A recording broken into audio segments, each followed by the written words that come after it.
Hey guys, so we are back with Dromai versus Briar. Um, Actually, this is the same session as as my last commentary, except I kind of wanted to skip this game because yeah, you'll see. Um, so I kind of wanted to test whether or not Dromai would be better than Prism into certain matchups, and why not start with like one of the worst Prism matchups there is. So in our first hand, we kind of bricked. We only have Dustup to play. And basically we're helping our opponent with filtering their hand, but in exchange we can create an Ash because we need to play a red card. We can pitch one for the furnace, create an Ash, and set up our first Ash for next turn. Obviously not the best opener, but I mean, it'd be like that. So this deck is kind of an aggressive kind of draw my list. So it runs stuff like Belittle, Snatch, Spears of Surreality, Dunebreaker Cenipai, and oh god, I didn't realize how bad the Belittle was in hand. But yeah, basically what it always tries to do is like pitch one, play a 1 cost, pitch another one for Furnace, and play a 2 cost. It's just the standard play pattern of the deck, and it basically runs like that, yeah. Actually, I can't imagine what I'm going to do with this turn, so it's also been a while. It's actually the same session as the last 5 versus Briar game that I commentated, so it's going to be interesting. We see a Bramble Spark unfused with an E-Strike and another one from the Rune Chant. Is he not drawing one? Is it just 1 and 7?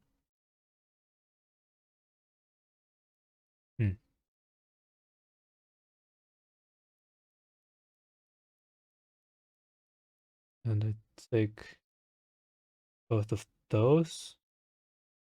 Oh god, I actually don't remember what happened this game.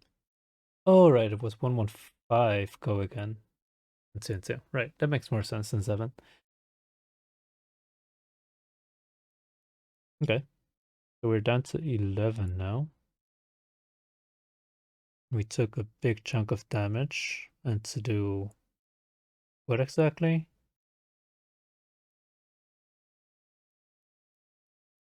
I think we developed Miragai and an Ouvia here.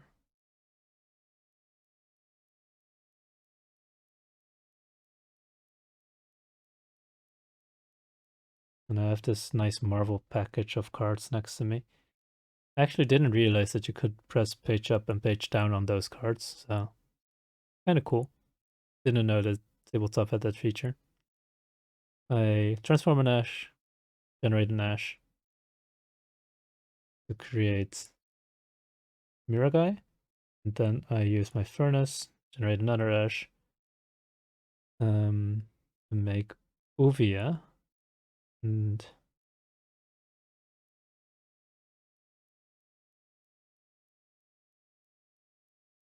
I believe I don't have an Ash left after that, or like only one Ash, and I can transform an Ash. But what I also noticed as a common play pattern for Dromai is that once you get to 0 ashes, your hands get super bricky, especially if you have dragons on board. Like, sometimes they remove your dragons, and you're like, yeah, well, I have these 4 cards in hand, but like, all of them require a target ash, so, well. But in this case, we don't transform it just in case that happens. We hit him for 2, and then 1. And like, at this point, I kind of realized, like, damn, you know? Oh, I don't even hit him for 1. I just snatched. But like, I realized here, it's like, okay, that's kind of underwhelming. Like, even if he ignores it, right? It's just 2 and 1. And like, sure, I can transform some ashes sometimes, but let's say I'm not sure if it was worth taking 9, 11 for that. Probably if I thought about it a little bit better, blocking with some of the dragons would have been better, and just going for a snatch or something.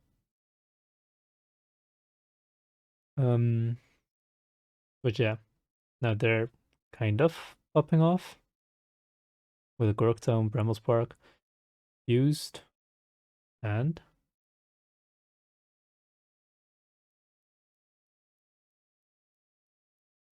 question mark.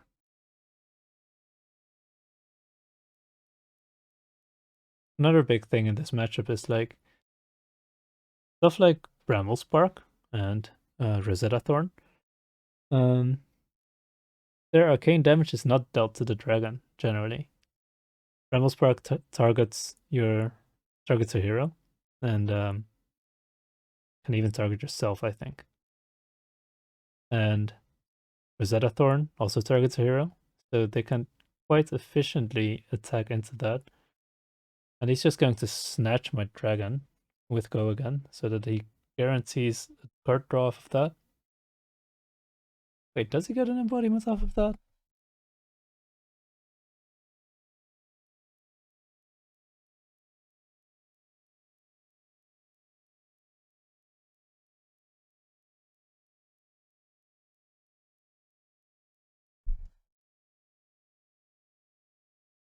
No, he shouldn't get an embodiment off of that. Okay, well, cheats.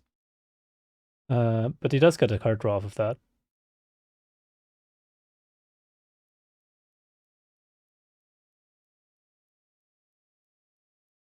Oh no, wait. He gets the embodiment off of dealing arcane damage to me. Right, that was it. Okay.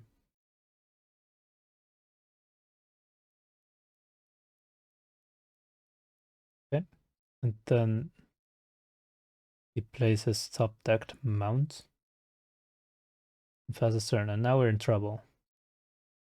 We know he has a mount out. I don't think we can deal enough damage with this hand, or like set up. Actually, we can set up a red hot here. But if we set up a red hot, that means that we can't sink below. Can't arsenal to sink below, and I think that's probably the stronger play. The more fun play is obviously to just play Billowing Mirage. Red hot.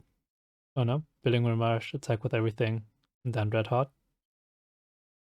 But the more how do you call it? The correct play. Oh no. I'm making the greedy play. Oh no. What are you doing, Ian? Okay. So we're not responsible. We're just I think we're just going to play the red hot here and taking a shit ton of damage off of the channel.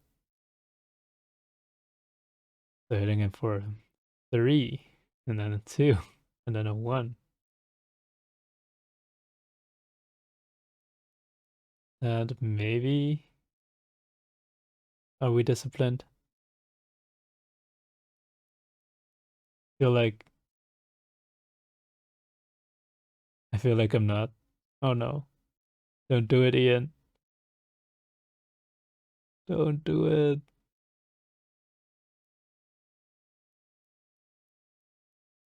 Oh no, I'm doing it.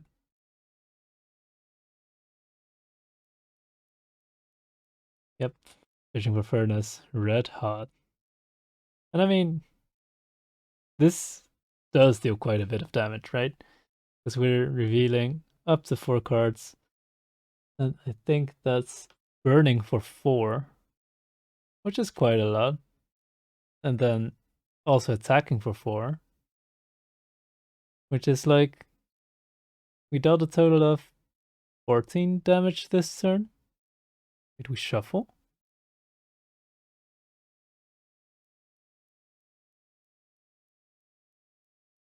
I keep forgetting these new cards. Yeah, shuffle. Okay. So we dealt like 14 damage this turn, and we managed to develop like 1 Ashwing. It's not the worst turn, it's just like he's coming in with a Scar for a Scar with Gentleman Heroic for 7.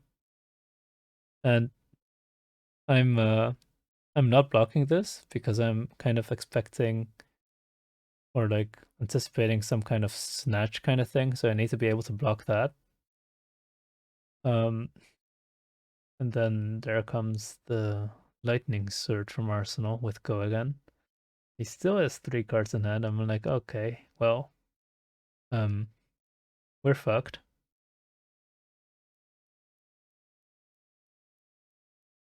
And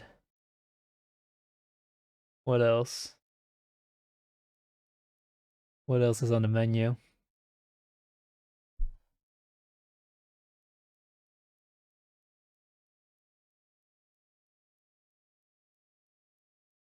Actually, I feel like I maybe should have blocked some part of this, just in case he just like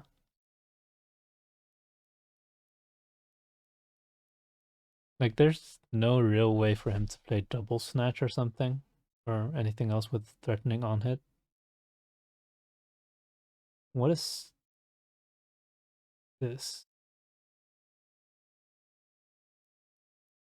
And he comes at me with an E-strike. And I try to keep like a play in hand.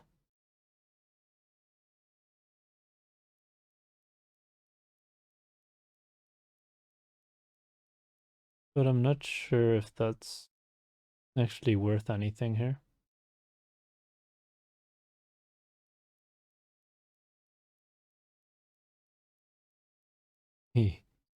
He tries to attack my Miragai with 4 health. Yeah, that's not quite enough. So I think he's going to redirect the attack to either face or my Ashwing.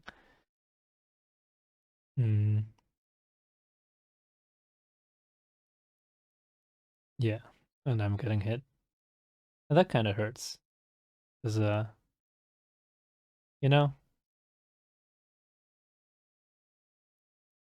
I just took like 20 damage or something. Of which 6 blocked. Wait, did I not take the 2? Oh no, he attacked the dragon anyway. Okay.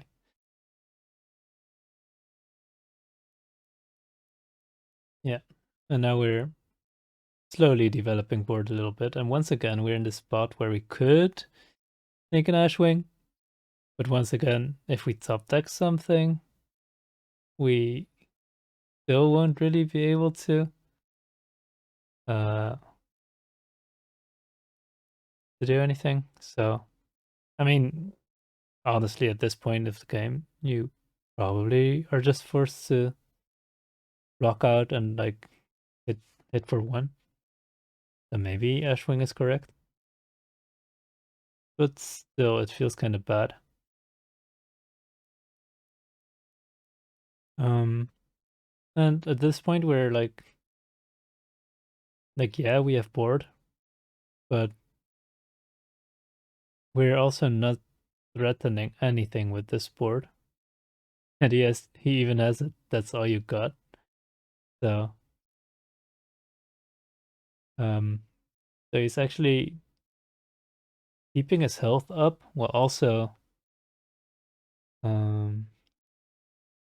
keeping the same amount of cards for offense, which is really strong in this situation.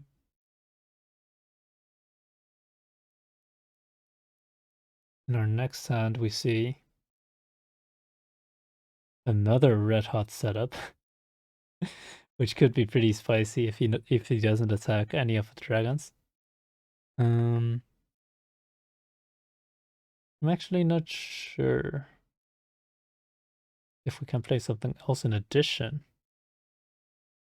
But yeah, there's a Captain's Call, E-Strike, go again, draw one for 5.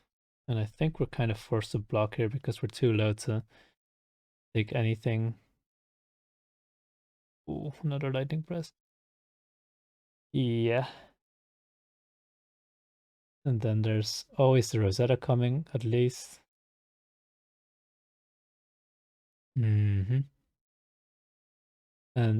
arcane damage is not very easy to block as a mono red Dromai. So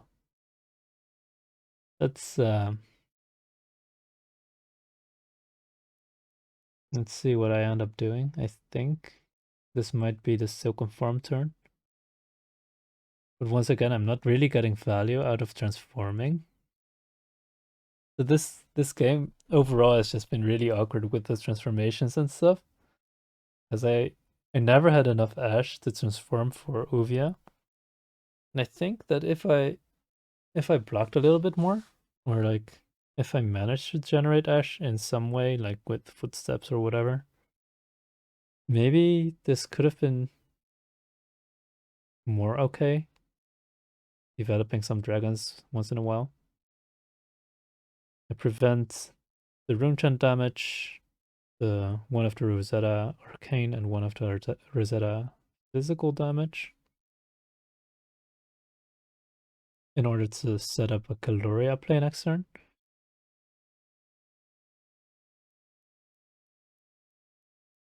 And once again, I can't transform because I want to play Kyloria.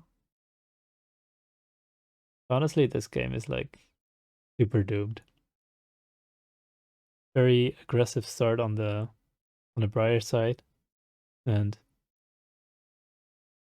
probably some keeps on my side that I shouldn't have kept. But just the Miragai doesn't really do anything. And the Ouvia also, I mean, it could do something if I played it more defensively. But I didn't. So I think this might be kind of a gameplay error here. I could have blocked more heavily and basically develop more, or develop only high threat dragons. But on the other hand, the reverse strategy for this kind of matchup is also not that great, right? Because like, imagine trying to fatigue a Briar and they just play Mount and deal like 20, 28 damage to you with your 12 card block. Yeah, what do you do about that? And he has another, that's all you got.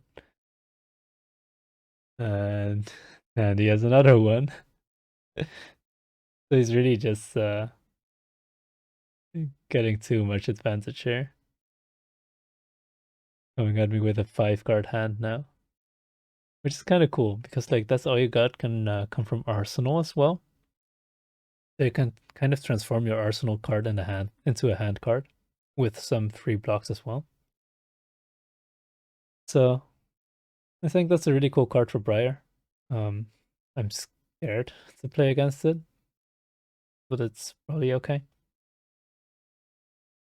And he actually, yeah, I wanted to say he just has a CNC, but obviously there's going to be something with the Spellbound Creepers coming up. And we're not sure what exactly that would be. Yeah, so we just, first of all, we just crown.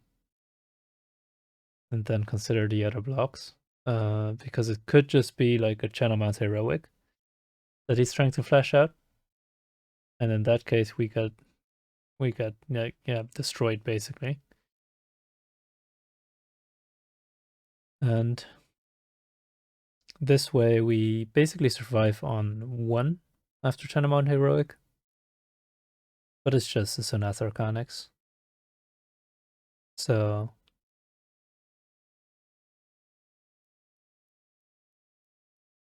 he's hitting Swarming Gloomville, which is okay. Not the worst. I also don't have Arcane Barrier, so I'm actually like I'm really doomed in this situation because he can just Rosetta. He can just make a Rune Chant. And any damage that I end up leaking. Yeah, okay. I'm actually already dead. I'm down to 3. He still has Rune Chant and Rosetta. But yeah. Oh yeah. Okay. Overkill much. Yeah, okay. Anyway. It's I'm not upset about this game. Not upset about this game. But yeah, this matchup seems kind of doomed. But I think maybe if you build the deck more defensively, I don't think you can win the aggro race against it.